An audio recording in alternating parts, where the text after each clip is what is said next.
let's get straight on to the first of the trends. And as I said, this is the most important trend, is that every organization now needs to be completely data-driven.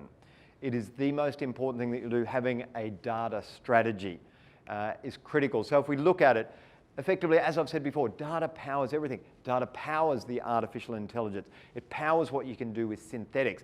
It powers our working from home.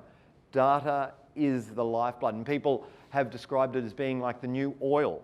So it's interesting. I think that analogy goes some way, but the reality is no one came and tried to steal your oil if you're a big manufacturing company. Very rarely did oil get stolen, but people's data is getting stolen literally every day, and we'll come back to that where we talk about one of the great mega trends, which is obviously cybersecurity. So data is in fact more valuable than oil. We know that because people are trying to steal it. So what I say about data is there's really three key things. Collect it, use it, and please try not to lose it.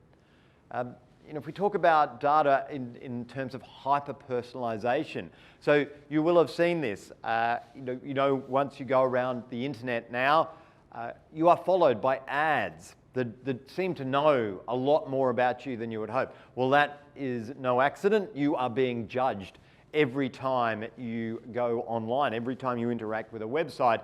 The technology is judging you. The technology is more judgy than a nasty teenager. So you've got to recognize that you are being tracked. Everything that you do is being looked at. You're being scored. And that works well in some respects. So what we know is that hyper-personalization of particularly sales suggestions is 98% effective. So we know that it is massively effective at actually getting people into a sell, much more effective than just a broad brush approach.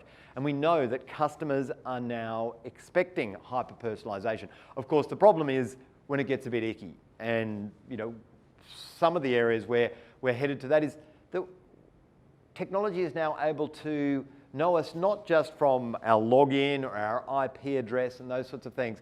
It's able to obviously do facial recognition, and we've already seen that many apps now, and the iPhones and so forth allow you to have facial recognition.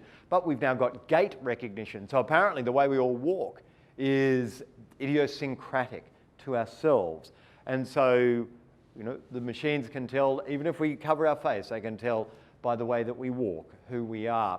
And that's then moving into a very unusual world, which is this concept of sentiment analysis, where technology is starting to actually get inside us. It can understand how we're feeling and then actually make suggestions on the basis of that. And so there's a number of patents that have been filed in the sentiment analysis space. So based on facial features, what you're doing, based on what you're saying, your voice and so forth, tenor in your voice, and so it can tell how you're feeling. In fact, Microsoft has a fascinating patent which is able to assess body language and voice and so forth that is occurring in an online meeting, and it can then determine the effectiveness of that meeting, which is pretty challenging to actually get an effectiveness score off the back of your meeting. So maybe that would help cut down many of the meetings that we end up going to.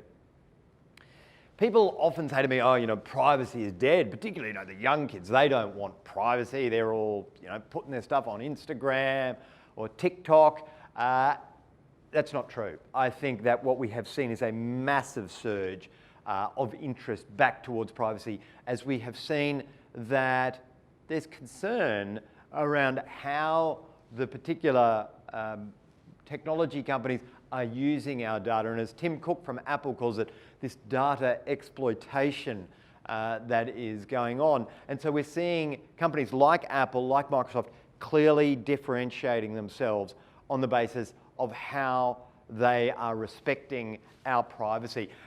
And to say nothing of the fact that the regulators totally understand that privacy is one of the critical issues for these years. And so we're seeing an avalanche of privacy laws around the world.